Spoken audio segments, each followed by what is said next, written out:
Wang and Huang, Quan and Guan, Li and Li. These Chinese American last names may have different spellings, but they're actually the same.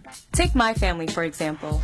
My great aunts and uncles spelled their last name L-E-E, but my parents spell it L-I. Let me explain.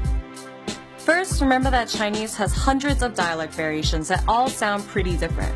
For example, let's eat in Chinese can be 来吃饭来吃饭我吃唔會吧 and that's just 3 dialects. So what happens in a country where everyone is speaking a variation of a language and not everyone understands each other? Chaos. Well, sort of. Back in the day when Beijing was still known as Peking, China hadn't yet fully adopted Mandarin as its official language. In the 1940s, most government officials used Mandarin, but many other dialects were also alive and well. 食飽未？你好嗎？看起來袂歹你今天看起來氣色很好。暗時9點45分見面哦。 Because there was no one dialect that everyone used, there was also no agreement on how to translate Chinese characters into a Roman alphabet for Westerners to pronounce. A couple of British Jews did create a phonetic alphabet to understand Mandarin called the Wei-Giles system, but was never officially recognized in the country. As a result, the earliest Chinese immigrants to the United States wrote their last names based on the dialect they spoke. Say Quan if you spoke Cantonese or Guan if you spoke Mandarin. But then Mao came to power, and he strengthened Mandarin as the national dialect, making it the standard language of education for all of China. 從今天開始，我們統一說普通話。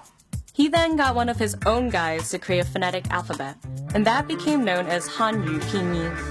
Once China had an official alphabet for spelling, Peking became Beijing, Nanking became Nanjing, Canton became Guangzhou. The city's actual names in Chinese did not change, just the Western spelling. By the way, China aside, Taiwan still uses a mix of Wei-Giles and Pinyin spelling, while Hong Kong still speaks Cantonese and uses Cantonese spelling.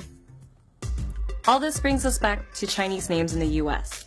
Based on the spelling of those names, it gives you a clue about the origin of the family.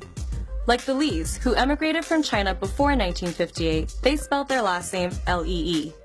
But my parents, who immigrated from China after the Pinyin alphabet, they spell their last name L-I. Same goes for many others, such as Lam and Lin, Chow and Zhao, Ying and Wu. Same family, different spelling, and now you know.